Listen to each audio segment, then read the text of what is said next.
The opinions expressed on the following audio program are solely those of the host and the guests. Burner Podcast is an independently produced, not-for-profit show and is not associated with the Burning Man organization or its subsidiaries. The views expressed are not representative of the entire Burning Man community and are presented here for entertainment purposes only. In short, calm the fuck down. It's just a podcast.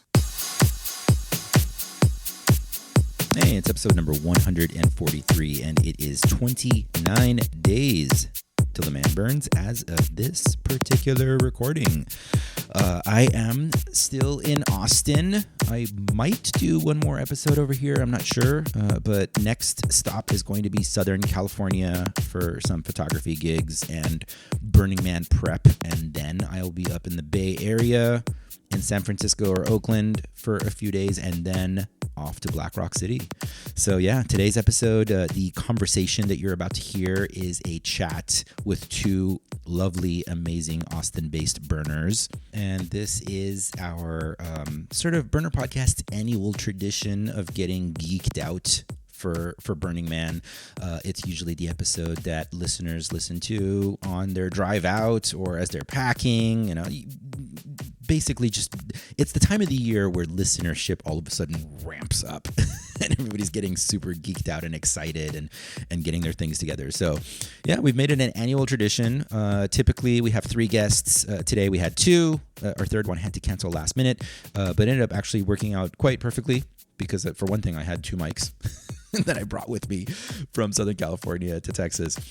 The voices that you'll be hearing today, one are my dear friend Monday, who works with placement of the Burning Man org. So Monday's got unique insights and experience with all that goes into getting Black Rock City up and going. And our second guest is Maria, who is co-lead of 1,000 Hands, which is a collectively crafted tapestry that will stand 50 feet tall and invite participants to swing from the bottom. Maria is part of the Art Island Art Collective. I'm pretty sure they say today that something like 400 people have contributed to making this art piece happen, and it's going to be the tallest one on Playa. So Maria will be talking plenty about the piece. We will be going back and forth in today's conversation, learning about all that went into bringing that project out to the Playa and all the different art projects that Monday and Maria are interested in seeing and experiencing on Playa. And we just basically kind of geek out about Burning Man, about the community. And it is definitely an excellent episode to listen to if you are, like myself, getting pumped up for that thing out in the desert. And it's for me, it definitely served. It gave me a lot of ideas about interesting ways that I would like to pack this time around.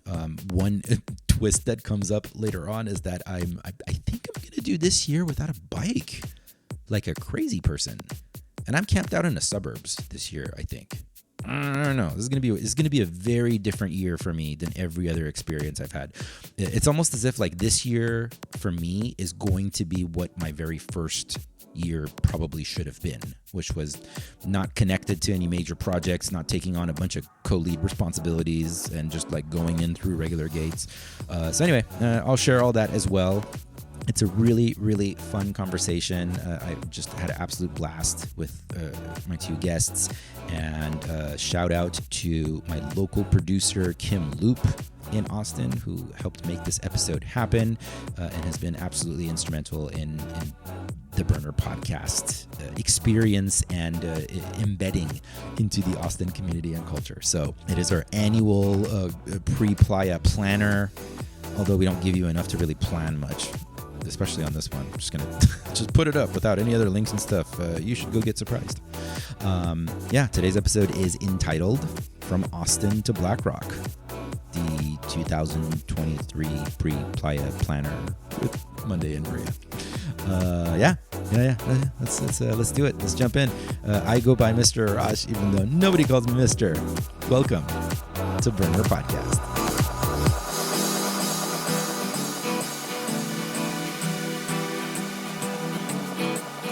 On the first part of the journey, I was looking at all the life. There were plants and birds and rocks and things. There was sand and hills and rain.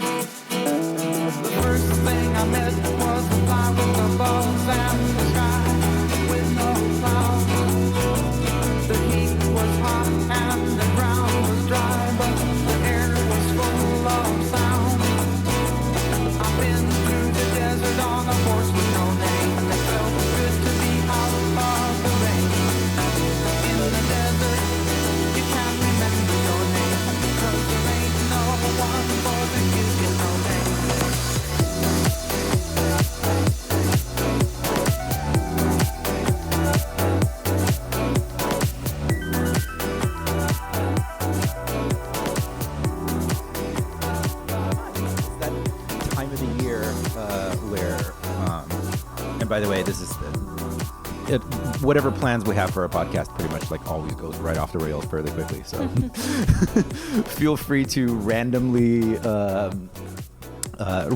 get into side stories and, notice squirrels and call them out. It's completely normal for the show and somehow makes it more interesting. But this is basically the episode of the year that people will most often listen to either when they're packing and they're getting like eager and excited and geeking out, or they're listening to on their drive out. Okay, let's make it interesting. Yeah. Yeah, your voices are like the last things they might hear from cell service. We are your salvation. Is that what we are? I think we're leading you out into Let's scare them a little bit. Deeper into the abyss.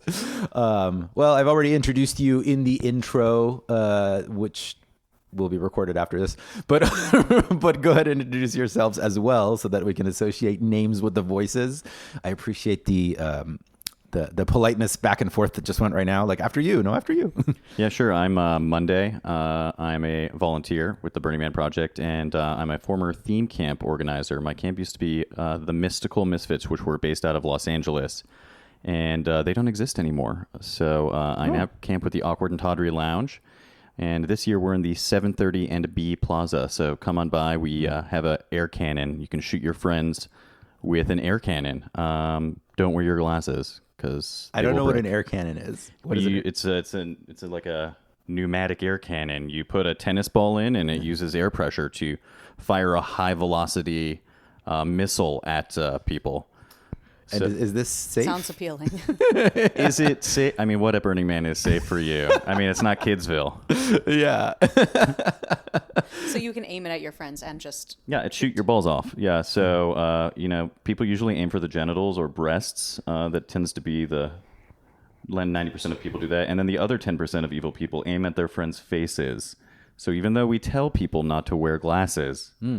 They do, and at least one person has their glasses broken. It's usually on Monday. It's right at the beginning of the event, too. Before they learn. Yeah. Well, safety is third.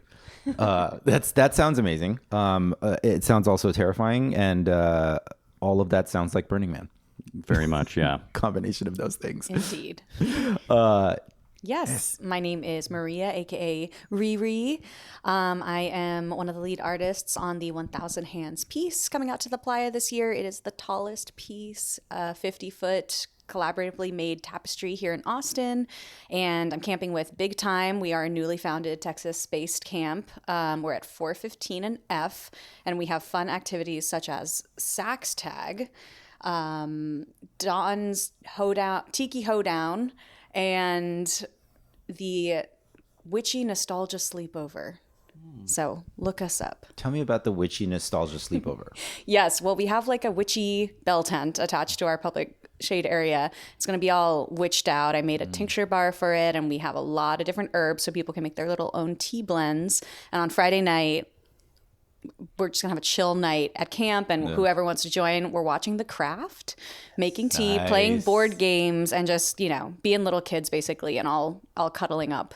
Yeah, so. The original Craft, right? Yes. Okay. So bring your PJs. Yes, PJs. I think there's gonna be popcorn. I have watched The Craft 1,000 times, and I would like to geek out about that for exactly 2 minutes right now. Okay. Yeah. Fun movie facts.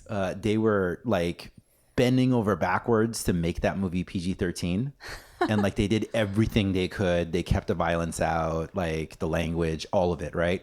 And then when it got sent to the MPAA ratings board, they immediately, without probably even watching it, like sent it back with an R rating because you can't have teens and witchcraft.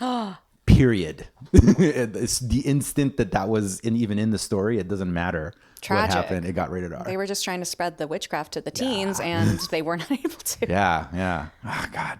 They're always coming after it. The gay agenda, everything. Okay, yeah. Well, we won't be IDing, so kids are welcome. Awesome. I wanted to kind of like dwell on that, on your camp for just a second and kind of learn about them a little bit more. One of the interesting things that I have learned in my now multiple episodes recorded in Austin is that Austin's burn culture is like very, particularly out of a lot of other cultures, like burn communities that I've explored, full on like pride themselves on like, I don't even go to the Big Burn. Like I'm an Austin burner through and through. It's Texas all day. I don't even care about that thing out in Nevada. The Gerlach Regional. Yeah, the Gerlach Regional. Yeah. Yeah. What are your thoughts and opinions on that, and what's your camp like in that regard? Well, I am a New York City transplant of about 6 years in Austin. So I had been to the Big Burn a few times, I guess just once before coming to Austin. And then I've been to Flipside Regional 3 times. It's a lot of fun. But yeah, I mean, a lot of folks, just the financial position they're in and the physical position they're in, they can't really imagine a world going to the Big Burn. So it's a very strong burn culture here. We've actually been building our piece out of the Flipside warehouse, which was they donated it to us to make it our headquarters this summer. And every Wednesday they have church night where the doors are open for anybody in the community who wants to come work on projects, play cards, drink beers, hang out. It's a really rich culture, and everybody is like really deep in their burner persona. Like I still don't know a lot of these peeps real names, even though we are in the default world, but yeah, it's a beautiful thing. And there's a lot of support built into it. And the Flipside HQ is called Lloyd the Warehouse, and it's actually a nonprofit. So it's cool to see burn culture planting itself in the default world in these kinds of organizations. So happy to be affiliated with it. I love that. I love just driving around Austin. Like, first of all, Austin's, the yard art. It's Yeah, amazing. Austin's sign game, like no one can fuck with that. Like I have not been to any other city so far that's got as many amazing business signs as Austin. Like they're so creative, and like the business names and brands are super playful, and they add so much to the experience. Monday, how long have you been here now? I've been here full-time for 2 years. Okay. I was actually going to add that one of the things people don't realize about Austin is it's actually a great neon city for neon art. Right. and Neon signs. capital, right? Yeah. And so, if you're coming to Austin, go around, just look at all the neon signs, because, I think there's more neon here than there is in, like Los Angeles, for instance. Yeah. It's, comparable to Las Vegas, I would say. You just have to find it because, everything's so spread out here. Yes. And on that note, I actually went to the Sign Bar yesterday. It is amazing. It's this new bar a little bit out of town that just has displayed in a really beautiful way, like an open air gallery of all these old neon and other signs from Austin's history. I got the feels for sure. It's beautiful. That's I have to go to. I've heard so much about the Sign Bar. Yeah. Honestly, I could, like, with the 111 degrees outside, I could just like squint and pretend like I'm at Black Rock City sometimes when I'm like on my bicycle, like on a bicycle rolling around town.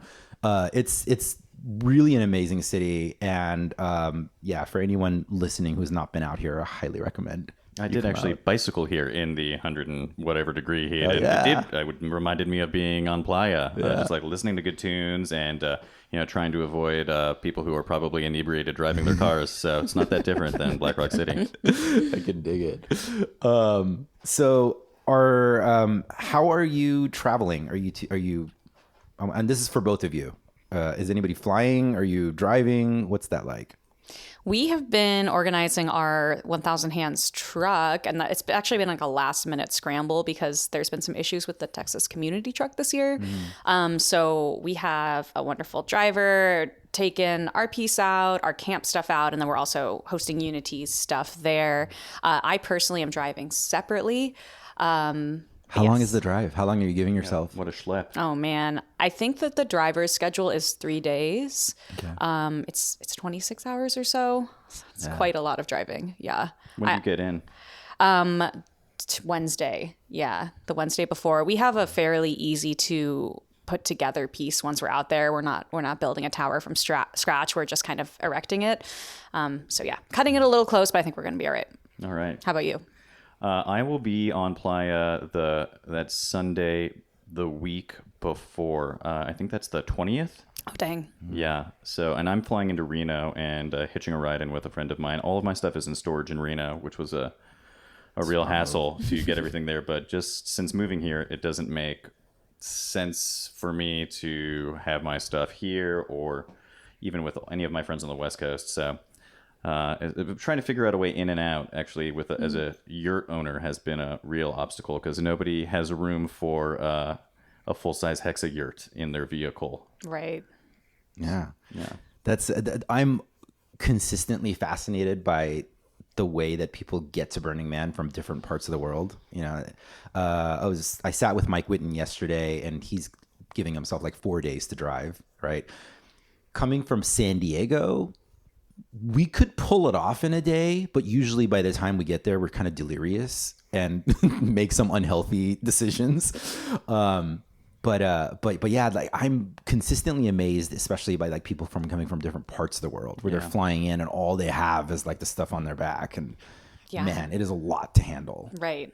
I had a Dutch friend come once, and she had never been to the West Coast of the United States before, much less to Burning Man. And she didn't have a camp. She had like one piece of luggage, and that was it. And, you know, the thing that is really amazing is how everybody in the community really like steps up for people, which is why I think if I hadn't been going to Burning Man for so long, me flying in and trying to get all my stuff together in like 12 hours before I have to head out there, I'd be really nervous. But I know that if I forget anything, somebody's going to have it, right? Somebody is going to be overjoyed to help me.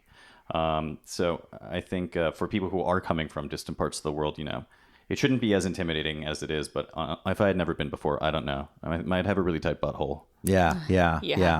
The Burner Express is a blessing. We have a lot of new timers in our camp coming with the art piece, and most of them have just got on board with the Burner bus, and thank goodness, because it saves a lot of hassle for them and a lot of costs. Have you taken the burner bus before? I haven't taken it myself. Have you? I had to leave early in 2014 to go to a friend's wedding, and I was still really high when I got on the burner bus, and I got to tell you, that was a fabulous ride to Reno. Because everyone is like really stoked. You know, they just had these life-changing experiences, and I imagine it's probably a lot cooler to leave on the burner bus than it is to come in on it. Yes, although you get to skip the lines, right, which is insane. Yeah. Best part. I might have two brand new experiences this year after a decade of Burning Man. And that is one, to drive in with my own car, which I've never done before. Two, to go in through regular gate entry. Because as of now, I'm not committed to building anything, which all of that can change, by the way, the week of. It happens like virtually every year. But I've never experienced like what it's like to just go in through the regular gate, go in with my own car, not be committed to any art projects or events that I have to be there for. Like this, after 10 years, I'm finally like getting to have that experience of just being the participant. And I am ecstatic about it. Finally given myself, but I am the dust in the car part for sure. Like it's never going to be the same. It's yeah. And for most folks who like find the dust in their stuff later, like before you've actually had the experience, because I'm sure we'll have listeners of this podcast who this might be their first year, right? And like you have all this anxiety about how do I keep my things clean, but a strange spiritual thing actually happens where 2 years later you're patting things down and dust is still coming off of it, and it's like beautiful, and it makes you feel, oh, you get like all like warm and squishy inside, and that's the part that's hard to predict when you're still trying to protect your belongings. So done the dust angels. Now I'm gonna actually do it with my car for the first time because I'm not riding in with some sort of a right. Isn't that funny? We have to do the dust angels, get super dusty, then go sit right in your car. Yeah. But, I've found that it's not so hard to keep the dust mostly out of your car if you're smart about it. Just, don't open your car unless you are, I will like go do my makeup with the mirror in the car, for instance, or store some important stuff in the front seat just once, get in there, close your door. Don't open your windows ever. Like once you get to the desert, like just keep them closed. I know people tape up their windows and stuff. That's probably a good precaution, but you'll be all right. This is an excellent transition, by the way, because we're already getting into the tips part of the podcast right now. I've been practicing this past year, like really.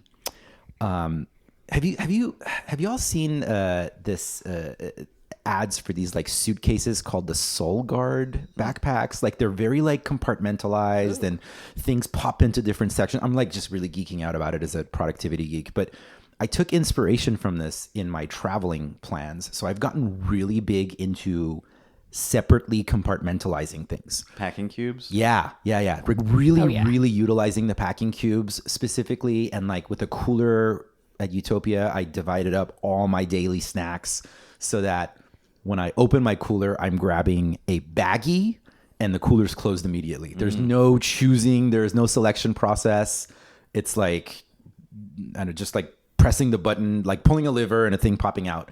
And I've been applying that, like mapping that to packing all of my things in general. So going to Burning Man with my own car, I'm already like packing things so that I have like the clothes I'm wearing when I arrive. Then immediately the next bag is going to be what I immediately shift into and all the stuff that I will need when I'm in build mode. Yes. So, because I'm probably going to be building something. I don't know what it's going to be yet, but it's probably going to happen. So like my work boots, change of underwear, socks, blah, blah, blah. And then the rest of the week stuff. And then this is very important. Having your immediate post Burning Man go bag. Yes. I think is kitsch. Yes. in a sealed plastic bag. Yeah. Yes. Tucked far away. You're never even going to touch it until you have left. Yeah. Yeah. Until you are until you're back on the interstate. Yeah. What do you keep in yours? Socks, underwear, a pair of jeans. Usually. How many pairs of socks and underwear? In the go bag? Yeah. It's usually it's one. Yeah. It's one pair of everything because I don't want to have to deal with any more stuff. Usually I'm using every single pair of underwear and socks that I bring out there, and I bring so many extras. I'm going to be out there for 15 days. I think I bring like 25 pairs of socks and underwear. Wow. Because you get all swamp ass and your feet get gross and Mud butt. Yeah, it's you want to be changing pretty regularly. Yeah. Underwear. I'm sorry. Socks for me are the most important. I will change those like 2 or 3 times because it feels like a full refresh. And this is like my. Actually, this is an excellent question to ask you too. What is like the thing? Do you have a thing that you pack that seems like an indulgence and is probably not the most efficient, but really does add a lot to your experience? I will start. Mine is shoes. I have size 15 feet. Shoes take up a lot of space. However, having multiple different kinds of footwear for me can reset the day for me multiple times. I don't know what it is about it, but it will. I have like morning shoes, midday shoes, night shoes. That's so interesting, you guys talking about shoes and socks, because I'm like, I'll wear the same pair of socks multiple days in a row. They're my feet don't get sweaty. I don't know. They're dusty and dry, so I'm just like, I don't care. Let me get my classic socks on, and then I'll wear the same shoes the whole time. So yeah, just those zipper up boots, most important thing. Don't get some cool lace ups that take forever to lace up and down. Just get the ones with the zipper on the side so you can slip them off every time you're going to a cuddle dome. They get so much more exhausting as the week goes on if you don't have the zipper sides, because the dust gets in there and you can't like pull it on. And then for as far as the zipper, if you have like bike grease or even olive oil, whatever it is, that really helps lubricate. Lube. That just, I've never thought about lubing my feet to get into the shoes. Well, I was talking about the zipper. Oh, okay. Oh, all right. Fair. But what you do with your shoes on your own time is, be my guest. Radical inclusion, man. You were thinking very hard about this potential answer. Yeah, because I don't know that I actually have an answer, because my fiance calls me a goblin at Burning Man. I'm kind of goblin-y as well. Yeah, she's like, you just end up covered in rashes and you have like a manic look in your eyes so I don't know that I actually bring a lot of stuff. I used to bring so much stuff when I was a theme camp lead. Like I would bring like 6 or 7 full-sized bins packed with stuff. And now I've gone the other direction where I'm like, what are the bare necessities that I need? Like it's socks, underwear, enough clothes that aren't going to be disgusting. And I bring like jerky. There's just so much food at this point, both in my camp and like on the playa, that I don't even really bring food anymore other than snacks, because it just ends up getting wasted. Yeah. So I don't know, indulgence. Food's got to be the most overpacked thing. 100%. 100% of the burns that I've been to, regionals, Burning Man, everything, it is always the thing I overpack. Because there's like some part of it is that feeling of like radical self-reliance. Like you don't want to be a mooch, But there are so many people that like really get off on cooking and giving out food, and they're so much better at it than like I am. Right. And you know, they have the energy to put this offering out. You may not have the energy to even eat beef jerky. So Yeah. I would say for the thing that had made a difference for me, I was tent camping last year for the first time, and my indulgence was a rechargeable fan, just like small fan. I could hang it from the top of my tent and point it at my face while I was sleeping. And it has a little light as well. Thank you, Amazon. It made a huge difference. Just sleeping longer because I had that breeze on my face, and then I could take it out and just carry it around with me in my camp if I was feeling That does sweaty. sound good. That does remind me then of what my actual indulgence is that I bring to Burning Man, which is an air conditioning unit for my yurt. Oh, okay. Well, Yeah. So because it's like basically it looks like a prison cell, like a gulag cell inside the yurt, but it is, you know, It does. Cold. It's 70 degrees in there. Yeah. Wow. You know what? I'm gonna use this as an awesome opportunity to fucking vent about something. Shift pods. I have now stayed in shift pods a couple of different times at different burn experiences. I have a shift pod mini myself that I have basically all of gifted to a friend in San Diego. I feel like they are excellent if they're not your only tent investment, because they are like a lot more expensive. They're so expensive. And they mold. But here's the thing. But if you do have like the money to spend on it, they are excellent with the air conditioning unit. But if you don't have the air conditioning connection on there, it's, you know, $1,500 whatever. And does it get hot? It's okay. It's okay. I stayed in like a full size one this last time without air conditioning, and of course, like last Burning Man was like, you know, brutal. Unbelievable. Yeah. But yurts, the yurts I stayed in that have the air conditioning connection set up, and those are a much smaller investment. Oh yeah. And they felt great. I mean, I think with like parts and all, it was like $300 to put this yurt together. Wow. And then the air conditioning unit, I think, was like $150 or something. It was a used one. And so really the thing, though, is you have to figure out how you're storing it. So if I actually add the storage costs over the years, then my yurt becomes extraordinarily expensive. Yeah. How big is it packed down? It's 4x8 foam insulation panels, which I think you can actually get ones with like a higher R rating at this point. So it's actually can insulate much more, but it's 1-inch foam. So I think it ends up being, so it's 4x8 by, I want to say 1.5. So it's just kind of clunky, and you know, you need a van or a box truck to move it, or a trailer. Yeah, it does take up a chunk of space. That is the excellent part about the shift pods, is that they are hilariously easy to pop up and break down. But they do get. I feel like they get a lot pricier than they're supposed to. I tell you, the Kodiak has been magnificent. I have found that for the money that I end up spending on the thing and storing it and moving it around and stuff, I thought it was pretty easy to put up, pop up and stuff. Once you kind of figure it out, it's super fast. And something about the cloth actually keeps it pretty cool inside and like warmer when it's cold outside. And it has ventilation, right? It has windows, yeah. Cool. Yeah. And I just overall, I found it to be I feel like the Kodiak is like a Honda Civic, like our Honda Accord. Classic. Yeah, it's just like, it's reliable. You know it's going to be good. I feel like the shift pod's a Ferrari. Like, you don't get it if it's your only car. You're not going to go commuting in your Ferrari. Like, you get it if it's your fourth car, right? That is my opinion. What some people in my camp did last year is, so a shift pod is basically just like an ice fishing tent with a floor. There really is like the exact same design functionally, but with like reflective material.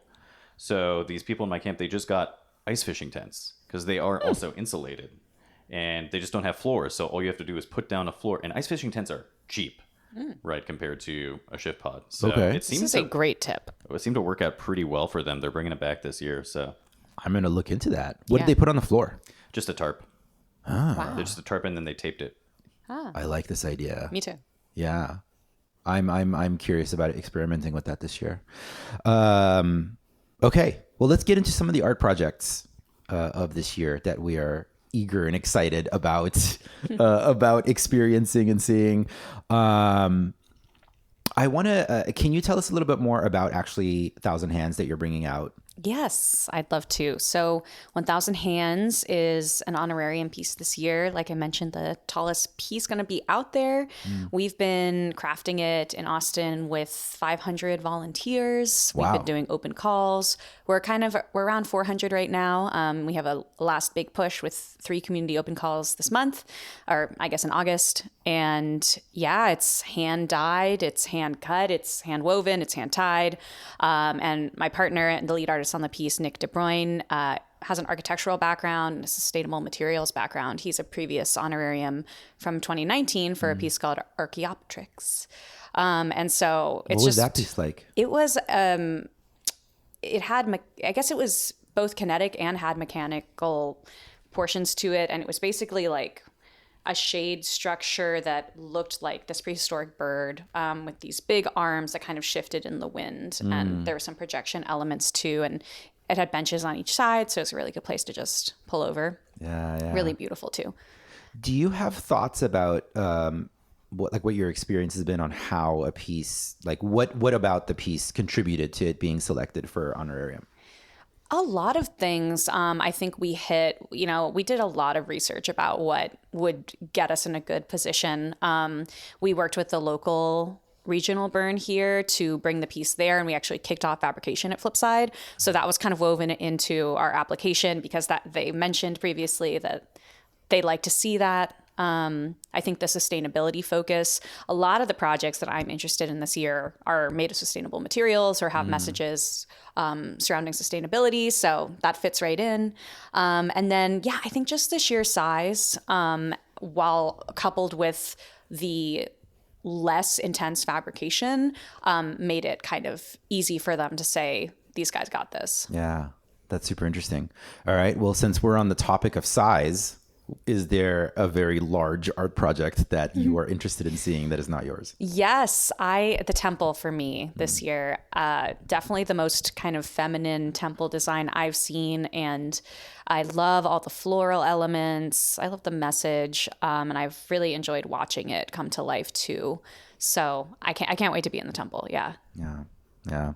I always have a day that I have set aside where I feel like my vibe is like shifted to like temple mode, and I'm just going to go sit there and meditate and journal and write. And man, first, get some tears out. But yeah, temple is probably the most important part of the burn experience for a lot of the veterans, I would say. Yeah. What are your thoughts? What do you have as far as size of art project interest? Well, I volunteer with the placement team, so most of I couldn't even tell you what any of the art is on play at this point because I've just been so heads down with what camps are doing. But in terms of like art that camps are bringing, there is this camp in 9 o'clock called Lunars who's bringing a hot air balloon. Okay. So you could show up at this camp and they will, I'm trying to remember what the math was for how high they can actually go because it has to do with how much space that they have.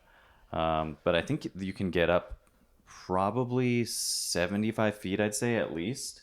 I'm just trying to remember the size of their plot. But yeah, you want to go and you want to get like a bird's eye view of Burning Man. Oh my gosh. Yeah, head to this camp. I want to go. Okay. Wow. Where exactly? They're on 8:30, like 8:30 in F or G or around there. You'll see it. Yeah, I was about to right. say. I feel like we'll see the hot air balloon. Yes. That's incredible. Like, what's that in the sky? It's 1,000 drones. It's a UFO. Well, that reminds me. What year was that where that person brought that inflatable glowing moon? Oh, yeah. Do you remember that? Yeah. Because that was incredible because you were like, oh, the moon is rising, but the moon is coming closer to me. Yep. I love those. Ones. Absolutely. I was looking at art project I was curious about seeing. It's called Bite by Jason Blanda, Andrew Lazurchak from New Jersey. I believe this piece was at Desert Hearts. And we were like kind of laying on top of it. And the reason that it has a very particularly interesting memory for me is that we were on top of it and we're kind of laying and looking up at the sky, and a friend and I totally saw a UFO fly over us, and we saw like the reflection of it. We discussed it. We made sure that neither one of us was hallucinating, or at least if we were hallucinating, we were seeing 100% the same thing. So yeah, I'm excited about that. What is it? It is, here it is. It is comprised of the first two truly sentient robots freed from robot slavery named Chip and Tara. Oh, okay. Chip and Tara are big cuddle bots with bulbous mirrored eyeballs that emit dancing beams of light at night. And you can lie on top of them? Yeah, you can climb up. And they have, oh, that's really cool. Yeah, they're furry, and they're kind of like... They're furry robots? Yeah. Yeah, they're... It definitely fucked with my fear of heights, I can tell you that. And it turns out that I don't have to get too high up to get terrified of heights, which is funny being a very tall person. but yeah, there's like a whole long description here. Well, that actually makes me think about like constructing, your project is 50 feet tall, you said, right? That's right. So how are you building that? Are you going to have to be 50 feet up there at some point? Hopefully not. Yeah, it's Nick has kind of owned this portion of the project, but to my understanding, we'll be laying out our tapestry, which is 40 feet of net with fabric on it. We have 120 feet of trusses that we're going to be assembling with ground anchors and plates. And then, yeah, we'll be on the list for the crane. Cool. Yeah, I'm not sure if it's an oscillating crane, but a crane will be pulling the piece kind of fully intact and then dropping it down on the base plates. And then we'll be securing it from there.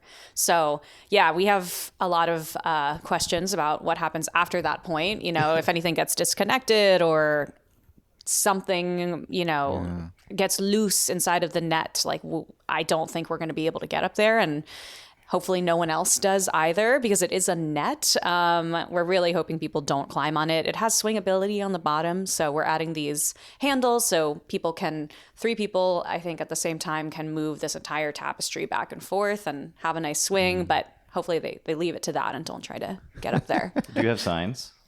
We will. Please do not climb. I had a nickel for every time I heard somebody on this podcast say, please don't climb the art project. Yeah. And do you have night illumination? Yeah, there's going to be a lot of LEDs inside of the piece, hundreds. And then we have the trusses lit up, and then we have some kind of exterior lighting too for the guy wires. Cool. Yeah, how do you deal with that from like a structural point of view? Because if it's a big, this big net, it seems like it could catch a lot of wind. And yes. So how do you approach that part of it? Yeah, great question. Something we've been definitely considering, and the org also has been like, we need to make sure that if people are swinging on this, they're not going to go flying. But that's where engineers came in. So we worked with an engineering team who I haven't actually seen the papers because that's been on the more structural side of things, but they basically ensured that it's safe in all the ways. And the net itself is actually a falling catching net, so it's rated for a lot of weight. Cool. Yeah. But you do have a team of engineers at the point. We do, okay. Yes. Yeah, we have an architect who's kind of interfacing with the engineers. And something cool to call out about our piece, too, is that we got solar powered this year by the org as well. So instead of having to worry about gas and a very strong generator and all that, yeah, we have a solar trailer being provided. So we're really grateful. Thank you so much, Peter. Yeah, that's awesome. I am curious about a funny art project or camp project, something that makes you giggle or laugh that you are looking forward to on Playa. Oh, well, I want to share again. This is it's about theme camp, so it's not about art specifically. But if you go to the 9 o'clock in B Plaza, there are 2 camps there: the 69th Precinct and the Bureau of Misinformation, and they're right side by side. And one is a carceral themed camp, which I think is like the most fucked up thing that you could possibly do at Burning Man. So I love that they exist because they will put you in jail, in their jail. They'll bring you before a judge. Carceral themed camp. Yeah. And it's right next to the Bureau of Misinformation, who, if you've never experienced them, I encourage you to go by and ask them a question because you will never get the answer you need. Yeah. Love it. Love it. One of my favorite memories was one of these like bad advice booths where like somebody stopped. Some guy looked like he was not having the greatest day, stopped to ask questions about how to get to so-and-so. And the person at the booth proceeds to very sincerely give him directions to walk out to 6 o'clock and then walk out towards the gate and then leave Gates and go to Gerlach and then take a bus and go to Reno. And like this whole thing is like, it just keeps going, right? Like the person giving the bad advice is not stopping. And the person who's irritated by receiving the bad advice continues to stand there getting more and more irritated. And this just goes on and on and on. And it was absolutely amazing. Oh my gosh. That is hilarious. So good advice. If you actually need advice, don't go to the bad advice booth or stop taking yourself so seriously. I mean, it's not like they weren't warned. I mean, if it said bad advice booth, what are you expecting? It literally says it on the sign. Also, the beauty, Burning Man, you can just walk away. Yeah. You are not going to see this person again. You know, if they're fucking with you too hard, just you can check out. It's not rude. Here's the fucked They're up being part rude. about the universe's sense of humor, though. You might totally run into them again. Out of 80,000 people, you'll be like, the one person I don't want to see, I've now run into 4 times. Then you probably like get to know the real them Yeah. and have the best relationship ever, you know. You are meant to. Fun stuff I'm looking forward to. Just the classic Hug Deli. I am obsessed with the Hug Deli. It is the most lovely discovery when you're just kind of riding near the man, riding around kind of inner playa. You just roll up and you order a hug that you want. And there's off the menu hugs. I think it's called the cinnamon roll. The cinnamon roll. Oh cinnamon roll's the yeah. best. If you're in the middle of that cinnamon roll, It can be incredibly claustrophobic if you are, if that's a thing. Be forewarned. But if you are Yes. not, it's pretty amazing if you can surrender to that experience If you want to feel all of the love, and be shibari'd by a bunch of humans, basically. random people Yeah. who are now part of your cinnamon love hug. Yeah.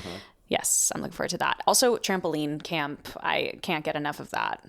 Just Oh, yeah, all the yeah. walls are trampolines. The ground is all trampolines. It's a great place to interact with kids who are always having a good time in there. And you can just go crazy. Yeah. Go nuts on trampolines. I've referenced this, I'm sure, multiple times on the podcast. My first year, I'm stumbling through Deep Playa and I'm having one of those days of what the fuck am I doing with myself? Why am I here? What is my life? What is anything? And I walk right into an art project and I stop and I stare at it, and it is a giant escape button. Simply just an escape button from a laptop like keyboard plopped into the middle of the desert, the size of like a story tall or something. And it is the most sense that an art project has ever made to me. there was one art project I saw. This must have been 2018, and it was out in Deep Playa, and it was the middle of the day, and it was really hot. And we're bicycling around. We see just a tent, like a little like 4-person tent that you would get at any outdoor store, and we're like, nobody could possibly be camping out here, right? Out in Deep Playa. And we go up to it and there's a sign and it just says sex tent. and you open up the tent and there's an air mattress and there's like a plastic storage bins, and it's all nice. It's like clean sheets, and then there's instructions about you come in and, if you need a place, you're in Deep Playa, you want to have sex, this is what it's for. There's instructions. It's like, when you're done with done here, take the sheets off, put them in this bin, pull out, put these new clean sheets on. And there was like lube and condoms. Amazing. That to me, I was like, that's like it's genius, because you know what? It's not only art, it's practical. Yeah. It'll save you from getting a ticket as well. Yeah, that is amazing. That's a Yeah. lot of laundry to take back to default afterwards, I imagine. Well, you got to come out every day, right? And like take the old dirty sheets and bring Yeah. some new clean ones. Yeah, a real labor of love. No pun intended. Yes, on that note, I'm really looking forward to seeing the Love Pods, I think it's called. Yeah. They are these, I guess, one-way mirrors, two-way mirrors. You can see out, but people can't see in. And they're like these little elevated hexagon shapes that are going to be out in a little kind of display. And yeah, I mean, they're there for you to do whatever you want to do inside and be able to be completely immersed in the desert environment and everything going on around you, but Wow. not be seen. So I think that's a really cool concept. That's amazing And useful. I want to definitely track that one down. I don't know. Depending on what sort of mode I'm in that day, either I would want to meditate or snuggle. And it's like, those are the two immediate things that pop into my mind. Or you could just you could go like full gremlin goblin in there and just like let it out and no one knows. Yeah. On the topic of gremlin goblin, I've every year until now, this is another one that's different. Every year until now, it has been I only keep whatever clothes are utility, like they're just useful. I've never really thought about dressing more for Burning Man. But this year I ended up like purging a lot of my clothes because I've started this kind of like chapter of traveling, and I'm not paying rent at a specific place anymore. And so a lot of my clothes from my day-to-day basically my burn wardrobe got upgraded because all of my clothes for day-to-day, either I was going to throw them out or they went into my burn bins. And part of what kind of inspired me to do that was that last year I attended a wedding, and I'm looking around and I just looked wrecked and everybody else was looking pretty amazing and had like great clothes like picked out, and I was just wearing the exact same shirt that I'd been wearing the entire week because of the brutal heat that was just wrecking havoc. So this year I'm like literally excited to have some intentionality in the shirt that I'm going to put on other than just putting on something to leave the tent. Are you going to go shopping? Like on Playa? I have a couple of times. You know what? My first couple of burns, I found some really amazing stuff that are still in my wardrobe, but not since then. I feel like I have not run into interesting things. It's been a lot of like costumey like material that's like difficult and I get like really itchy really fast. Yeah, So. I could see that. There's some really good women's options out there. I always find incredible things that I keep in my burn stuff and I wear in, back in my normal life, and really grateful for all those costume clothing gatherers and putting all the effort into making like little boutiques and costume cult and all that. Cool. Yeah, I think the thing about costumes is really interesting just because I have like gone on a real journey over the decade plus that I've been going, where at first I was dressed like a real normie, like cargo shorts.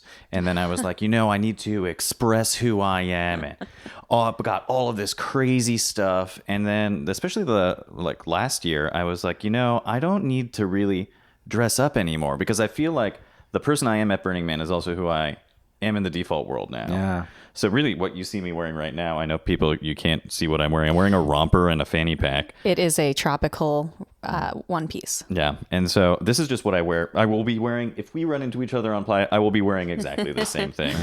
Because for me, I've been able to make that connection between those two sides. But I think it's also a fun opportunity to play. I love like swapping clothes with people in my camp for a day, or like you see them wearing something, they see you wearing something. It's like, well, why don't we just take each other's stuff for right now? I think for me, that's a more fun opportunity to figure out, how is it that I want to be representing myself in this community? Yeah, it's definitely an interesting topic with dressing as a woman on the Playa.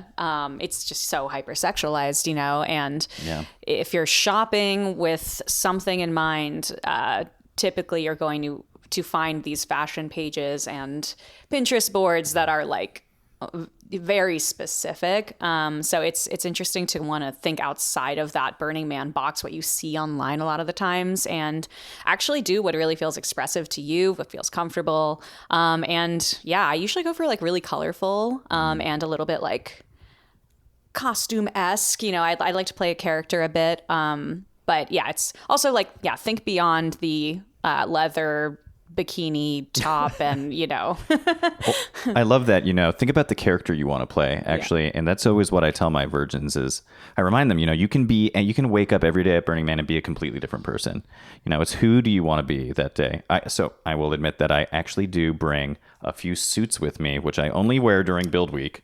When I'm doing my official work for Burning Man, Like suit with like a necktie and button up. No, it's too hot for that usually. But it'll be the pants, the vest, in the evening the jacket, and a button down. official. Because it's just fun to to me to be dressed up so officially in the most ridiculous butthole in the world, you know? So I went through an experience of going like, I'm dressing like this all the time and everywhere. And then I shifted into, I don't care at all. Right. I just want to get through the week. So this is going to be my first year where I feel like I'm putting in a little bit more intention, assuming of course it doesn't end up being the brutally hot thing like it was last year, where like all I can do is put on the bare minimum that I need to put on in order to leave the tent. Yeah, it's going to be brutal, I think. I don't think it's going to be as bad as last year, but Yeah, I've seen some of those dispatches so far that are like, it's still and hot. Nothing can be as bad as it was last year. well, you know, you should knock on wood because otherwise Done. it's I think people should be prepared. But I think there is actually like a plus to how gnarly it was last year. You know, I think you see if you're on social media how many camps are like, we have extra tickets because people aren't going. And so I think that's interesting from a community standpoint. But I think what it also means is that like any of these people that camps would bring in at the last moment because they need their camp dues to meet their budget, some of these people who maybe aren't part of the community, who have maybe a tourist perspective, you know, they're not going either. So I'm really interested to see what the vibe is going to be like this year. Is it going to be just like all of us old, crusty, you know, burners? Speak for yourself. Yeah, it brings to mind the Renegade Burn, which was such an interesting group of people. Were either of y'all out there? Yeah, I was. And it was like a really moderate year. It was, oh my gosh, where the location was, there was no dust. Yeah. There were no dust storms whatsoever. It was like a mile or so away from the regular playa. People were just sleeping with their cars open in their cars, like windows down. But yeah, it was such an interesting crowd because I met a lot of folks kind of in the like rainbow gathering circuit who would never even consider the logistics and costs of Burning Man, but they were like, I've always wanted to experience this, so here we are. And it was really cool. Yeah. We've done a couple of episodes dissecting that experience. But I want to. So it's funny because like obviously there's no like regular installed art projects at that one. There was like some pieces that people had brought, kind of like put together. But shout out to Bitsy, the giant praying mantis. I didn't see that. It was big and pink. It was the only big art piece that I saw out there, and you could move it and get kind of inside of it. Really cool. Huh. I want to for this coming year, let's go back to 2000. What year are we in? 2023. I don't even know what day it is. The next I had on my list was an art project or something. It doesn't have to be specifically an art project. Something at the burn that elicits emotions and feels that you are looking forward to experiencing this year. There's usually a moment of silence before that one. Yeah. Well, there's just so many pieces that have to do with the imagination of animals, whether that's animals that exist, animals that have existed, and animals that exist now and may not in the future. So I think like that collective feeling is going to be very powerful in the way that people approach all of the animalistic art. There's just so much of it. So yeah, I'm interested in looking at the art through that lens and, you know, really hoping from the amount of art that's dealing with climate issues, planet issues, that there is some really solid thought coming out of this year and solid action as well. So I'm hoping to tap into that. Yeah. I'm looking forward to actually making it out finally to the Black Rock Observatory. Oh yeah, so great. We've had Major Tom on the episode on this show a couple of times, and I've been to the observatory at when they kind of like set it up at Utopia, but I'd never actually like gone in and like looked out into space. And having that kind of like perspective, having that experience, I wonder if it will touch me differently, you know, like going out there and having this time to do that now, especially this year with all the interesting things that have been happening in the world and us like losing, you know, so many of our important things for a couple of years, especially, and then like now coming back into it. So I am interested in that personally. Yeah, I don't know, because I feel like I usually go in without a real idea of what's going to be out there, so I can be surprised from an art perspective. But I guess what I'm looking forward from a deep, meaningful standpoint is like meeting someone and making a deep connection, because I think that's part of the experience that I really love, is just how it really opens everybody's heart in general. And, finding somebody in a moment of vulnerability, or a moment where they need to make a connection with somebody, and being able to be there, or vice versa, because that has definitely happened in my life, where somebody just stumbles upon you exactly in the moment that you need somebody. So for me, I think there's a kind of art to that as well. And so that's the part of the event that I think, the unpredictability, the things that I look forward to are the things that I have no idea are the things I'm going to be enjoying when I'm out there. Yes, those best friends for a night, folks, that you just happen. Yeah, they come exactly when you need them. And, all you need to do is be open. And, if you're on the other side, be friendly and put yourself out there to someone who might look like they need a friend, because those are some of the best nights. I've gone basically alone to Burning Man a couple times, and just have these incredible connections that just make your night, and you feel like little kids just running around discovering new things. And hopefully you stay in touch, maybe get each other's email or something, but you'll never forget how special they were to you that night. Yeah, 100%. I actually made a really great friend just totally randomly while we were waiting in line for the Electric Lazy. Do you remember that art piece? Oh, yeah. There was like a really long line for it. I don't know why people There's wait. always a really long line for yeah, I'm against waiting in line at Burning Man. Are you familiar with the Lazy? No. How do you describe it? It's an experience for on psychedelics, which I was not, which is maybe why I did not enjoy it as much as other people.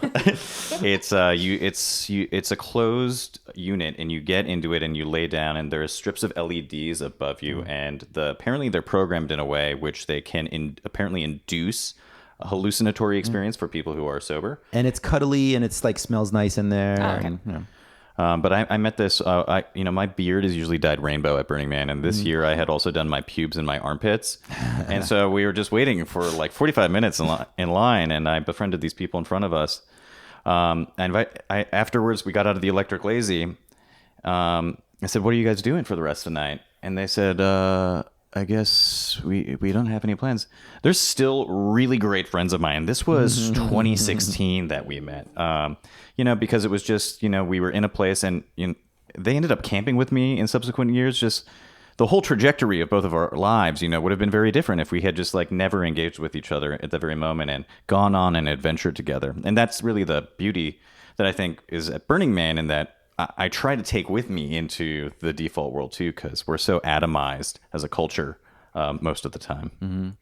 Yeah, I've had this conversation a lot with folks who have not been to the burn yet, and I have a theory that the burner community is more predominantly populated by introverts, or introverted, like leaning folks. So, or like maybe somewhere in the middle. But an example of that experience for me is that when I'm on Playa, I've had many instances where, or even at any regional, actually, just any burner community experience, have this experience where I'll meet somebody, and the moment we meet, we've already like dived deep into a level of open conversation that I would not do just like simply like walking around in a lot of the default world. There's like the barrier to skipping chit chat is minimized, I feel like. I remember actually waiting in line at Costume Cult, and gal standing right behind me. I'm like standing there with my little notebook, and I'm writing a little thing in there, and she's like, "What are you writing about?" And I'm like, I've had this traumatic experience, blah, blah, blah. And I just immediately like go into it. And then she describes this whole thing. And then this whole exchange happens for like 5 minutes where we've just shared open everything, and then part ways and never saw her again.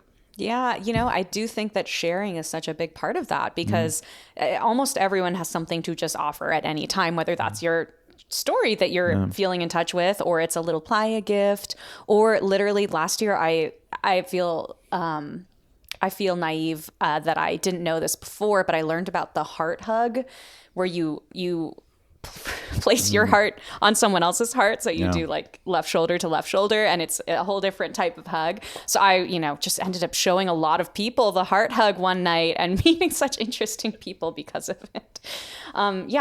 Just having something to offer right away just breaks that barrier, and people are really excited to get to know you and ask you about what you're sharing. And Absolutely. yeah, generosity. I want to ask about the question. Some of these questions are like stuff that we usually ask every year on this episode. Favorite bar, and mind you, I'm not really drinking anymore these days, but I still really enjoy like the experience of like sitting at a bar and sharing. It could be a mocktail. It could just be that experience on Playa has always been magical. And I end up having some amazing conversation with somebody or just fucking around with the bartender and making hilarious jokes. Yeah. Share with me some of your experiences or things you're looking forward to, a bar you're looking forward to attending or hitting at some point on Playa.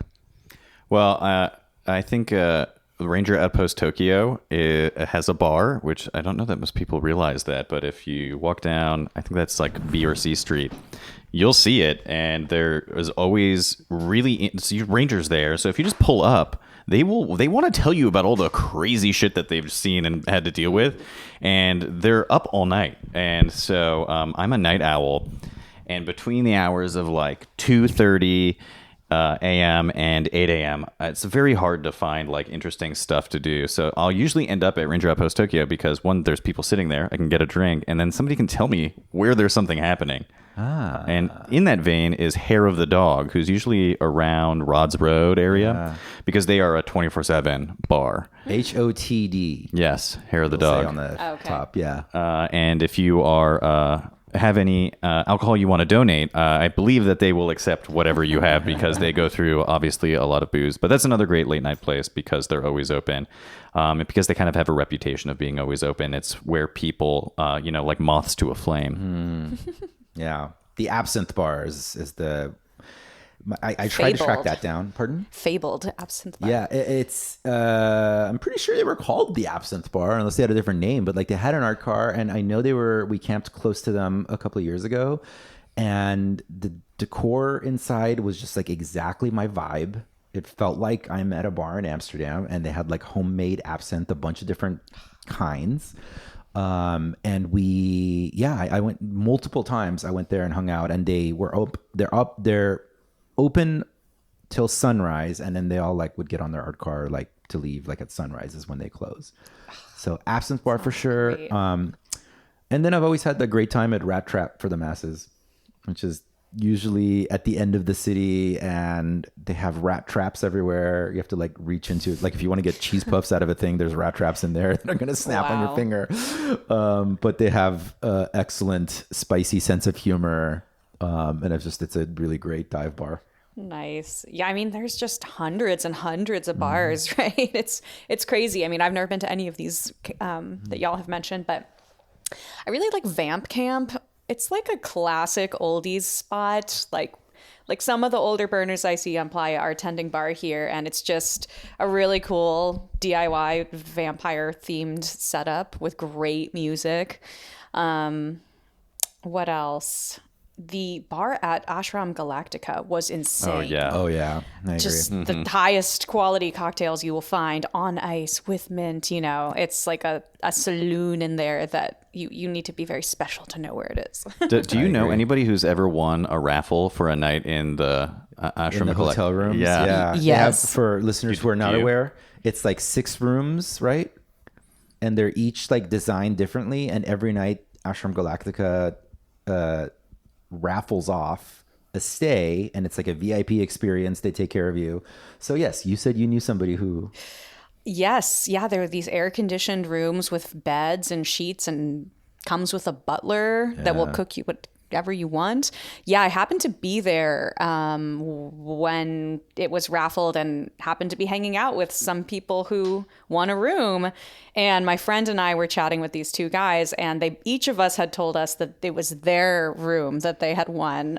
And we couldn't quite figure it out by the end, but we did get to hang out in there for a little bit, and we heard about their butler, whose name was Lux. They said he had brought them filet mignon. Wow. Yeah, but the butler was only for a couple hours, and then So it's a 2-hour butler. Pretty It's not much. all night. Okay. All right. It's false advertising. Fine. Ashram vodka. There is another bar, a non-alcoholic bar for any of your listeners who don't drink. I might be one of those listeners who don't drink. It's I can't remember. It's the Aqua Zone Water Bar, I believe is what it's called, Aqua Zone, and they're usually in 3 o'clock, and it's just water. So if you need to refill your water, you're far from your camp, they have Nice. regular water, but then they have a bar, all of these different bottles, and I'm pretty sure they weren't fucking with me because they come every year, but they're like, it's water from a bunch of different places. So we have like Wow. water from a spring here, and we had somebody brought a bottle of water from this spring in Fiji, and so it's fun because if you go there, they'll be like, what emotion do you want? Or like, give me an adjective. And then they will match you to some water. So just a fun, different experience where you don't have to get drunk. Yeah. That's really fun. Yeah. Also, Demente. It's like a mint themed bar that have these big water fans, so you can just go and get like misted with a very strong fan, and then they have mint water and I think some mint cocktails as well. Yeah, they're usually in 3 o'clock too. Yes. Here's one. An interesting experience that you've had in the past that not necessarily you'd like to duplicate, but you'd like to reach for that level of, wow, that was fascinating. And I'm super happy I had that experience.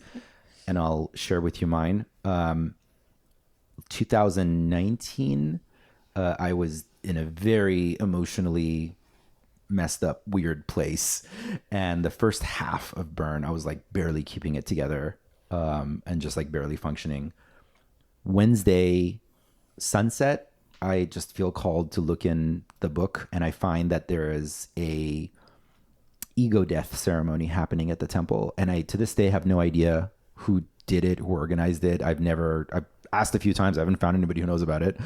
But I go, and ends up being, there's like, we get blindfolded, me and like 50 other people, and there's chanting and drumming. And then in my blindfolded state, somebody kicks out my legs from under me and they like put me down into the dust. And then and it's like a whole longer story, but I end up like, finally, when it's over, taking the blinders off, and there's this like literally an angel standing in front of me, like all white, and like beautiful, like white clothing. And she says, you are now ready to have this new story, to tell a new story about your life. And I just start ugly crying.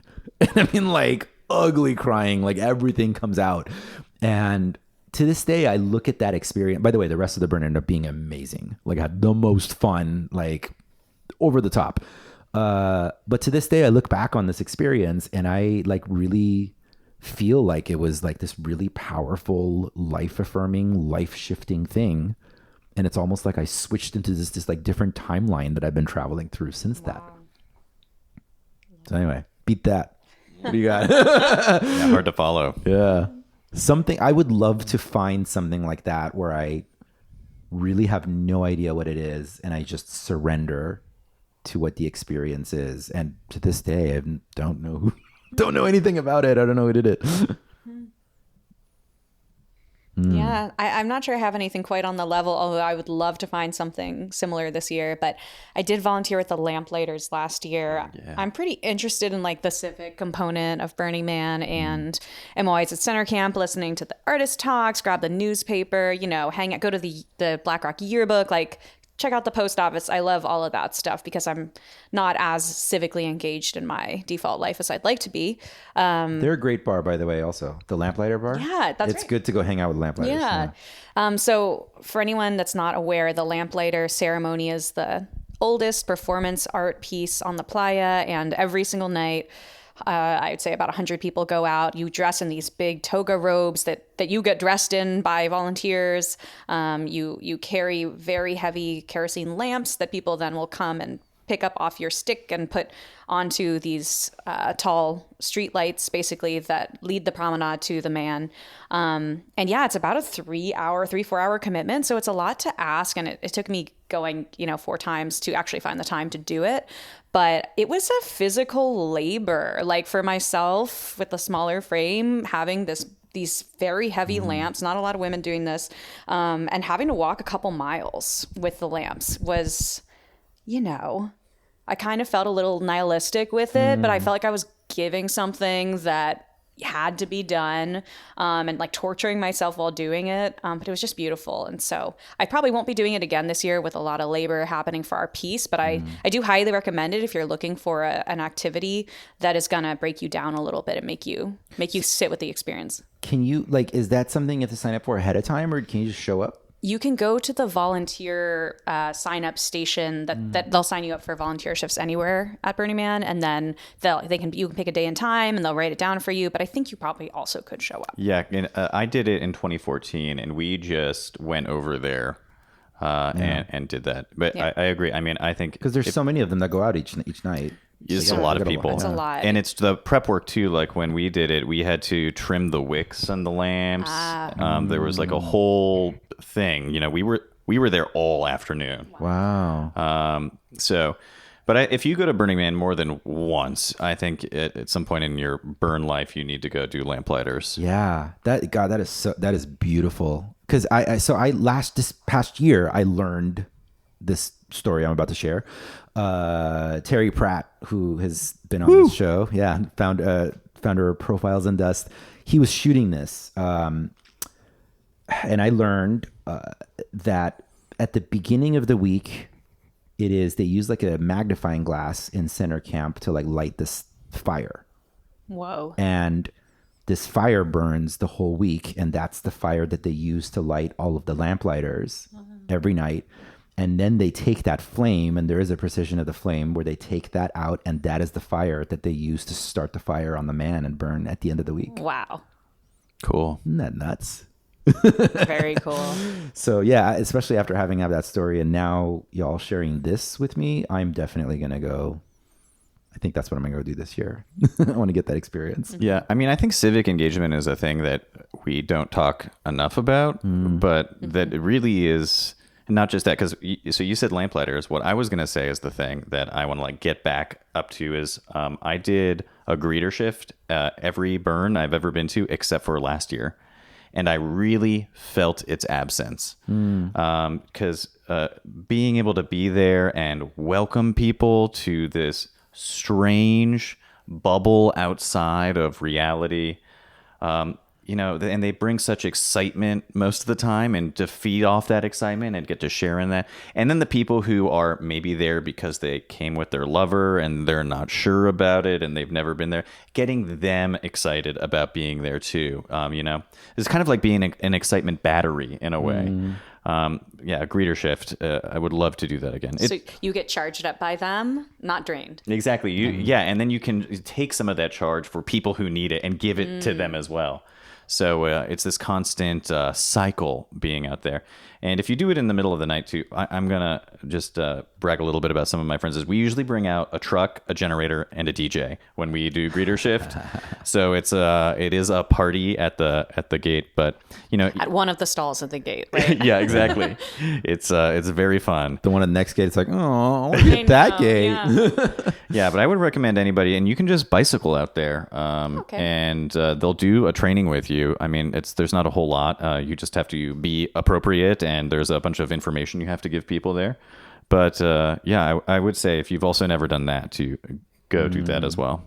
How long do you spend with each person coming in or each group coming in? It depends on what the volume of people coming in, because sometimes it'll be really crazy. You know, all of the gates have cars, 5 cars back, and then you're trying to give it attention, the requisite attention, but you're trying to get through it. And then there's other times where it's just like you're all jockeying for this one RV. Wow. Yeah, and you know, but it's also trying to vibe off of what are the people who've been to Burning Man before. They like want to give you a hug and they're excited to be there, but they like know the whole shtick. They're like, I'm saving my energy for putting up this tent. Yeah, and you're like, great, you know, 5 miles per hour. But then there are, you know, other people who you want to like, you know, there's always somebody who doesn't want to do the dust angel, and that's totally their prerogative. But if you're saying that you don't want to do the dust angel because you don't want to get dusty, it's like, I have bad news for you. That's the point. Yeah. So, you know, definitely not. If you don't want to do it, don't do it. But you know, this is, you know, it's the cleanest you're going to be for the whole week. Even if you do a dust angel, it's still going to be the cleanest you're going to be for the whole week. And just trying to get people into I think the spirit of saying yes, the spirit of trying new things, the immediacy And so, it really depends. I think the longest, that we've ever spent with a vehicle is maybe 15 minutes when there's nobody else coming in and people come in and they just want to chat with you. They're just like, oh yeah, how you guys doing? How long have you been out here? What's been going on? Were you guys camping? Yeah. Yeah, I liked what you said about the getting in the habit of saying yes is so important out at Burning Man. I mean, obviously consent, being honest with your consent, but also just, being open to all the experiences. And I actually went to Burning Man with a friend and his parents the first time I went, and we were all first time burners. They were in their late 60s, and one of them was an anesthesiologist, kind of had a little grumpy attitude from the start, and he was wearing like scrubs was his outfit, and so we just started nicknaming him Dr. No, because he was like, we're like, oh, should we go talk to the neighbors? He's like, I don't know, and like just like, should we go do this? No. And then by the end of the week, his scrubs had become like he was getting people to sign them all over and like leave their mark, and he just asked me to write Dr. Yes across his scrubs, and I did, and it was such an amazing moment of just like watching literally that transformation from no to like screaming like Dr. Yes. I love that. Yeah. That is my favorite thing, I think, if I have to really think about it, that I've gotten from my burn career that I've brought into the default world and my energy is saying yes more often. Yes. And it's like amazing. Say yes. And then people are like, whatever it is they're offering, usually like, oh, awesome. You were the first person to say yes today. And it's like overwhelmingly great. And I think part of it is also like learning that you can always say no afterwards. Like just because you said yes walk to away. step one. Yeah. That's what you said. Yeah, you can always walk away. Yeah. You can take away consent at any point in this Yes. exchange. And that's the thing that you learn is like, yes, I would like this thing you've offered me. Would you also like this other thing? No, I don't want the other thing. I'm good with saying yes to the first thing. Yeah. Favorite dance floor on Playa? Where are you looking forward to shaking your booty? I like the Floasis party. Okay.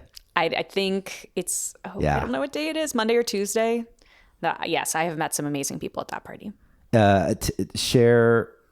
Tell us more about the party. It's a couple of camps that Gosh. come together, right? I don't know too much about it, except that the first year I went, it was a small camp, and some friends were camping there, and then basically like ended up falling in love on the dance floor type thing. And then every time since then, just go and check it out and run into old friends. Usually there's an art car, great DJs. The Pineapple Art Car, I think, is a part of it, right? That sounds right. Yeah, because I know that we've had a DJ set from Nacho Issa, and I forget who he was going back to back with from Floasis 4 years ago, and I've listened to the set like 30 times, and we had it on the podcast. But yeah, it's like it just always brings me into a happy place, and I've wanted to go to the Floasis party from that set. So fuck yeah. Yeah. Yeah, how many people are there at this Floasis party? Hundreds. Is it like a big ass party? It was they were on a plaza last year. I think it was like 430 Plaza, and so it kind of just overflowed all the way into the plaza with an art car there, and just a beautiful group of people. Wow, that sounds fun. Maybe I'll try to hit that up this year. Yeah. Dance floor? Oh, that's tough because I'm a real music snob, and I find 90% of the music at Burning Man to be the worst music I've ever heard in my life. Okay, yeah, thank you. Yeah. Wow. There is some god awful music out there. Amazing. Yeah, that's always what I tell the virgins that I bring. They're like, oh yeah, there's like so much good music, right? And I'm like, yeah, but only because there's like the volume of music is very large. Fair. Yeah. So, God, what do I Well, like? when I was thinking the same exact thoughts as you, I thought of Root Pile, which is like a bluegrass bar. And they have rotating band every night. You can volunteer to get up there, and there's people like doing crazy dances, all sorts of backcountry stuff. So that's a fun place to be. Yeah, Root Pile describes himself as a mini festival within a because it's like the whole week. It's like it's a music festival. It is a bluegrass music festival, and the leads and founders actually live in Tulum. Oh, yeah, really? I was trying to connect with them, and they were like driving out to meet with me in Playa del Carmen. The car broke down. Oh. So that was an episode that didn't happen yet. But yeah, it's a whole week of bluegrass, like curated schedule. Like you could go to Burning Man and just go to the Root Pile Festival, and that's your week. And they have different bites, like Cajun and Southern bites each night, and then they have different moonshine flights, and great people there to chat with and make you feel comfortable. Yeah, I mean, I love the live music. I mean, Crossroads over at 9 o'clock does music every night for the whole event. That's awesome. There's also grilled cheese there if you are hungry in the middle of the night. You had me at grilled cheese. Lost Penguins is another bluegrass camp. They have slushies. I just love the live music. You know, there's only so much like wubba wubba that I can really take at any given moment. With that said, you know, there's always some random ass DJ that I'll be walking past in the middle of the night, and there'll be like 3 K'd out people on the dance floor, and I'll be like, why did they put this guy in at 3 a.m? Because this is actually really great. So yeah, I don't think any of the big stages for me. You know, it's always the random happenstance that I happen to pass on by. Yeah. And I've seen the Black Rock roller disco be popping off. I'm not a roller skater myself, but I love watching it. Yeah. Oh, yeah. I mean, yeah. There's 2 things that I don't do at Burning Man, which is put on skates and climb things. And it's because you're really far from a hospital, and I just know, you know, I'm not special. Something terrible is definitely going to happen to me. That is excellent advice right there. Not put on roller skates, not climb things. Okay, yes. I'm good Also, with piggyback on that, you know, it doesn't matter how experienced of a biker you are, consider not taking the ramps that are around. There are these bike ramps that look like they're just all fun and games, and you'll be watching people do them. You will go straight off and eat total shit and break a bone. Yeah. I am a very comfortable biker. I've never even tried one because I don't want to. Same. Yeah. Have safety in mind. Yeah, you're just really far from a hospital. I think it's just the thing to remember. There's great medical care at Rampart, but if you break something, you gotta sit with that broken thing for 3 hours all the way back to Reno, and it's gonna fuck your burn. Or, by the way, I know multiple people who have stayed at Burning Man with their broken whatever for the week and just stayed at their camp, and that was their Burning Man. No, that doesn't sound like fun at all. No. I did remember a place that I do like dancing, by the way, which is Planet Earth. Oh, yeah. Which is like an 80s bar. Have you been there? No. Oh, it's like they have a bunch of different times, like because I know they had like 90s and 2000s trance night. Ooh, fun. Great. But it's like you go in and it's like a windowless big ass room, but it looks like you've stepped into a club. Like an underground club somewhere. Yeah. They even have a bouncer. Yeah, it's really awesome for like that vibe. I love. They even have a bouncer. Like that's a good thing. They even have a bouncer. You gotta show your not ID. I just love this stuff at Burning Man where when you enter it, you forget that you're at Burning Man, right? There was a diner. Man, this must have been in like 2016. If you walked inside, it looked like you were just in a roadside diner. And it was just such cognitive dissonance to be like at Burning Man, disgusting, like eating, you know, bacon that's been sitting on the floor for days, you know, and Delicious. And then suddenly to walk into a place and be like, you know, and there's people there and they're like, oh, you know, grab a seat. What can we serve? Here's the menu. Just so strange. So I love that stuff. So Planet Earth is fun because it really is just like you walk in and suddenly you're just in a club in, you know, any city in the world. You know, I guess as the one guy here who is super into the techno, I was going to say Celtic Chaos is like where I'm looking forward to doing that kind of dancing. But on the theme of what has been presented here, I'm going to say that this year I would like to set a strong intention to, if they are still doing it, I feel like they do it every year, is to do the Madonna Power Hour. And I want to say it's usually around Center Camp area. I don't know which camp it is that does it, but I've been by it a couple of times in passing and I've danced for like 20 minutes, but I had to leave. But this year I would like to attend it and be there for the whole hour and sing out loud Madonna and dance. Okay, so it's like a sing-along dance party. I mean, it's not necessarily part of the theme to be sing-along, but I don't know how it's possible to dance to Madonna and not sing along. Yeah. Like, I just don't even know how that's like biologically possible. So yeah, fair. I've been to a similar David Bowie themed party on Playa, and that was awesome. You know, because just everybody who is there loves Bowie. It's just one of those things where like everybody's there, they know all the lyrics. A real group energy flowing through. Yeah. One self-care tip. We've given a bunch actually in this episode. Like, don't roller, don't. Yes. Those are good. Honestly, Vaseline in your nose. Just do it. If it's getting crusty, just a little Q-tip and moisten it up so it doesn't get too dry. Obviously, the vinegar water mix, put it in a bottle and spray it anywhere that you have the dust. That's you do it before you get in your tent, get in your RV, whatever it is. I think, caffeine. That's a good one for me. Oh, I'm curious about what's going to happen with caffeine this year. Because last year, you know that they was the first year that they didn't do the Center Camp coffee shop. Right. Yeah. And it was noticeable, apparently, how empty Center Camp was, to the point where they're like, all right, we need to figure something else out. So I think the org invited folks to come and set up their own coffee shop setups. I don't know. Do you know anything? Placement? Nothing that I can, I think, talk about. I visually. heard from a brand that we work with, I'm not going to name drop because of decommodification, but they confirmed that their product will be in silver bullets at Center Camp. Interesting. I don't know anything beyond that. Is the product cocaine? Are they shooting werewolves? It is a yerba mate beverage. Oh, okay. Okay. What a self-care tip is sleep. I want to remind everybody that you need sleep, and probably you don't need as much as you have in the default world, but go get some. Yeah. You'll have a better time. Yeah. It's totally okay to go to sleep at whatever time you feel like. That's the thing that every year also I've been telling myself I'm going to actually do this year, which is sleep whenever the fuck I feel like, because we're not on default world schedule. I don't have to be up at 6 a.m. for XYZ. Right. And yeah, I wanna go do more late night things, but not use a lot of assistance to do that. So the idea of getting good rest and good sleep, and then just waking up, I don't know, at 3 a.m. and going out there. It's hard. The FOMO is hard to fight, though, and I think that's a big reason why people end up running themselves ragged. But you know what? You're never going to see you're not even going to see 10% of everything there. Yeah. Just accept that going into it, and try to instead use the energy that you have to really truly experience the stuff that you're experiencing. If you're well rested, you're going to have a much better time doing whatever it is you're doing than if you're running on 5%. Yeah. That would be my self-care tip, which is something I have this as a reminder in my phone, and it pops up randomly throughout the day.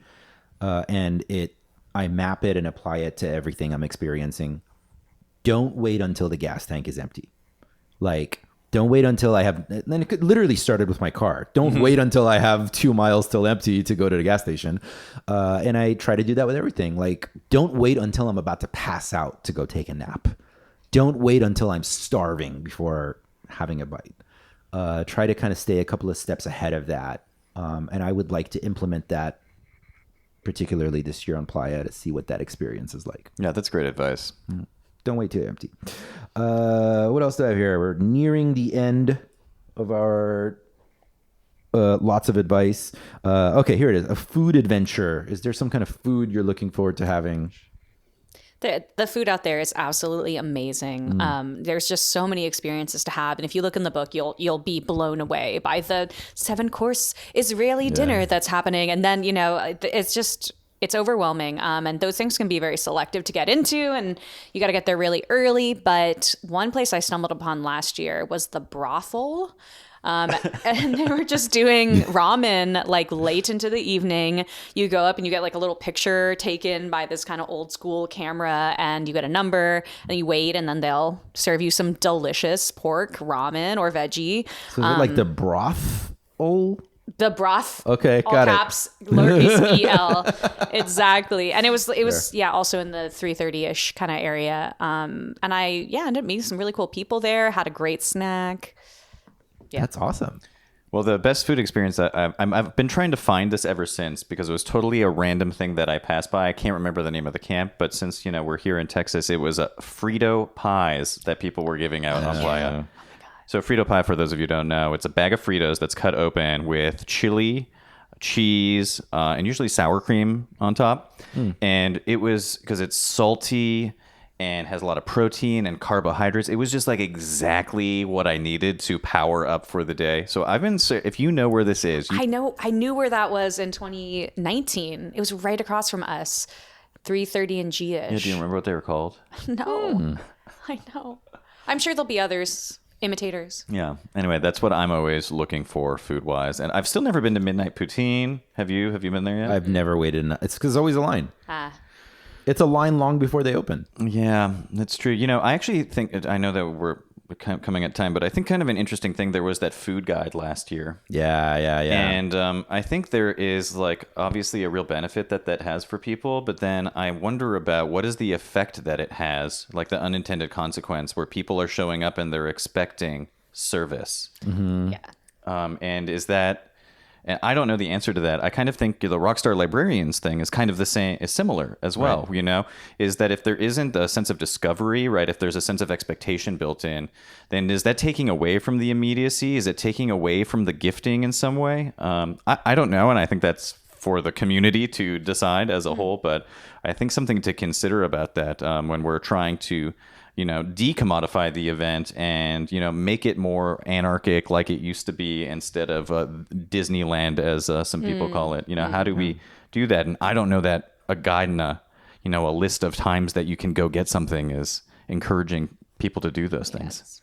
I agree. Concentrated. Yeah. I also have to shout out in queso emergency. Some other neighbors last year, they do a brisket party and breakfast tacos every day. They're actually, I don't think they're a Texas camp, but it's all Texas Oh themed. yeah, I will shout out Iceberg Cowboys as well, who also do. I believe they are Texas camp. They do brisket and a bunch of barbecue stuff. I was like hoping you were going to say cold iceberg lettuces, like a wedge. Oh, that sounds so good. No, I mean I hope people show up and they're like, iceberg, that sounds cool, and then it's just smoked meats. I will say on the note of what you were just the point you were making Monday. That's why, yeah, even when we do this podcast, I like us like geeking out about it to get excited about it, but I'm not like worried about getting any of these addresses in there. Like you guys have to go find that shit on your own. Pique your interest. And it's like so much more interesting when you didn't like you're not expecting it. You stumble into it, like that escape button that I was describing earlier. Yeah, well, I don't bring a bike anymore. I just walk everywhere. Oh my gosh. And I find it to be personally a superior experience because I stop so much more often. I never get to where it is that I'm going. Like 90% of the time I'm not getting there. But along the way to that thing, I'm going on so many more adventures and meeting so many more people, even than just on a bicycle. Just because when you're on a bicycle, you have like a destination and an intention, and it's a lot harder for somebody to get you to stop and come in and get, tased and I then hate dealing with my waterboarded bike. and then Spanked. Yeah. I seriously hate dealing with my bike. I've always had it because it's like, you need to have this transportation if the rest of the group wants to go to XYZ, or if I have like some sort of obligation somewhere on Playa. But fuck yeah. You know what? I'm not going to fucking take a bike this year. No, come onto my camp and we can Yeah. go on a walking adventure together, buddy. Fuck yeah. What if you're on the other side of the... It's very possible. Spend Yeah. all day getting there.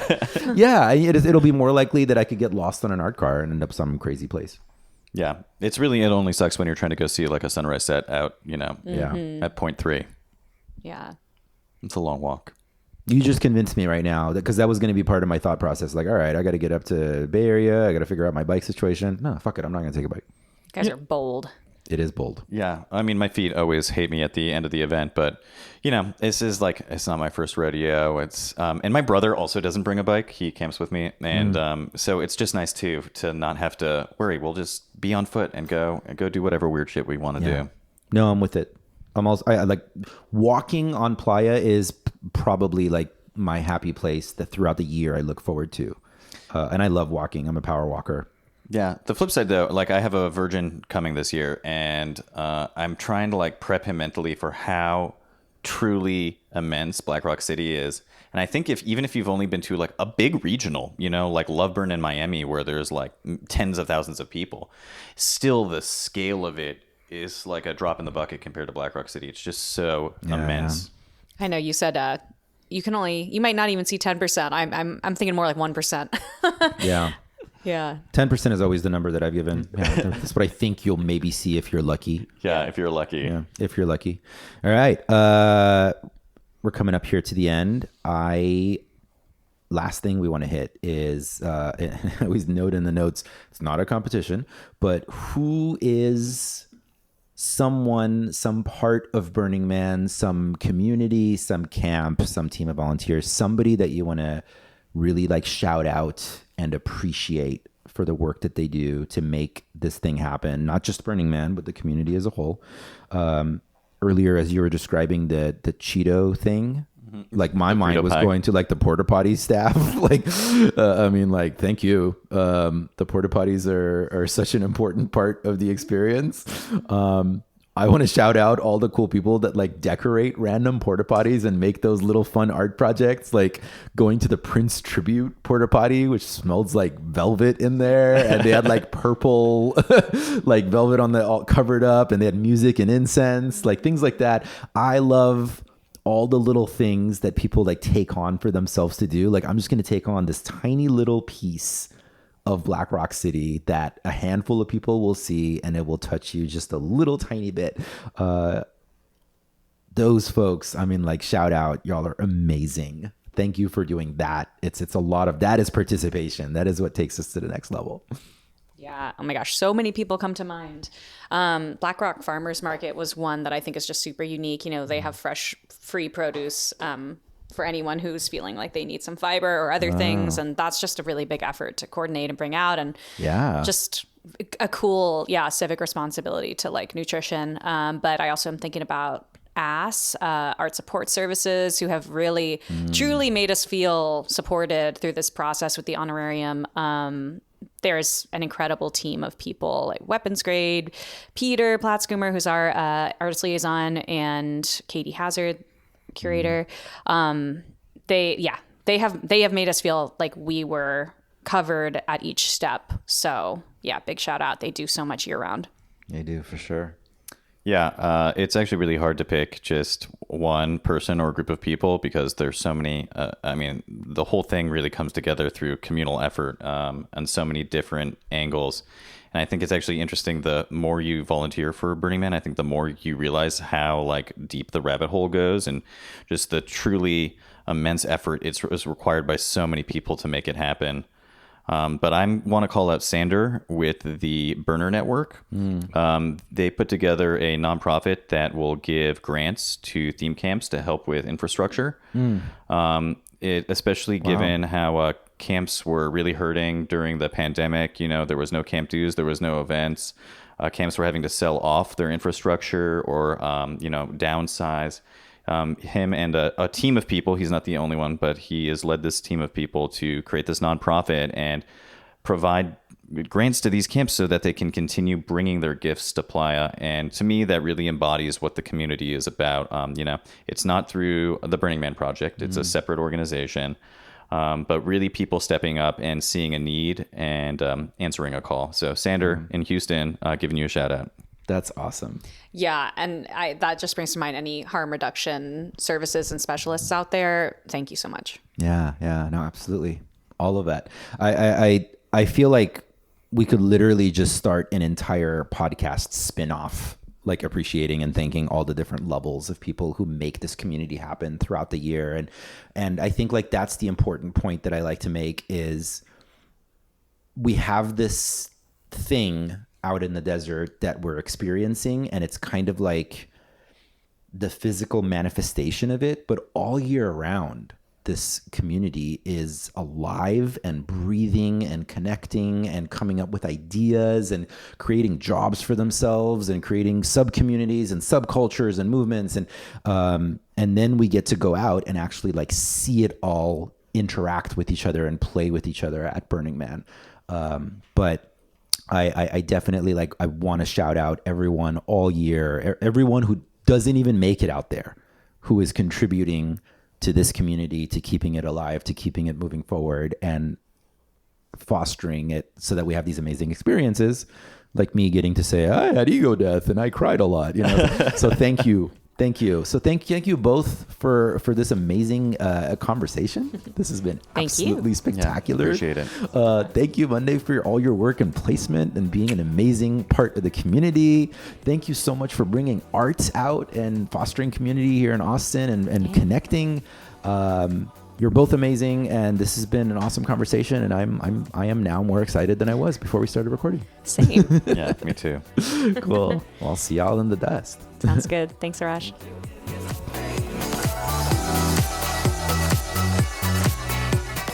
There you go. Yeah, episode 143. 143. Oh, that's pager code for I love you back in the pager days, and it's one of my synchronicity numbers. which I guess dates me a little bit too. Anyway, please share this episode with 3 friends. Just pick up your phone, text it over to them, email it. They could be going to Burning Man and you want them to get excited, or maybe it's somebody who hasn't been and you want to get them excited about going, or maybe you're trying to get them to go to a regional or just come to some burn events. Send it out to somebody. Any of the following that we have on this show, it's been from you, the listeners who have forwarded to each other, shared with each other, shared on your social media. We don't do any advertising or promo. So thank you so much, listeners, for supporting the show, for keeping this amazing project going, and for sharing with me stories about how you connect with each other and things you've learned. I never get tired of this stuff. It's what keeps me and the editorial team and the production team going. And I am looking forward to seeing you out on the playa.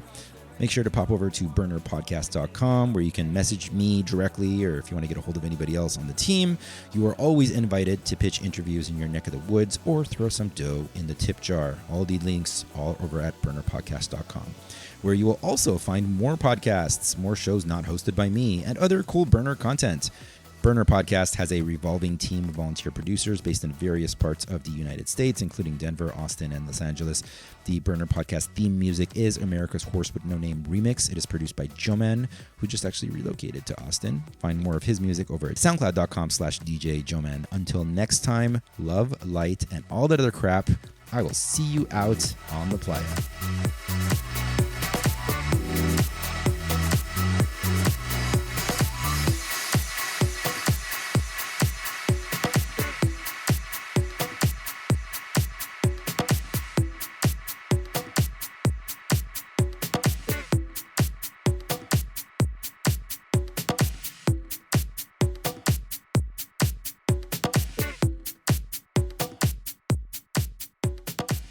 Fuck your burn.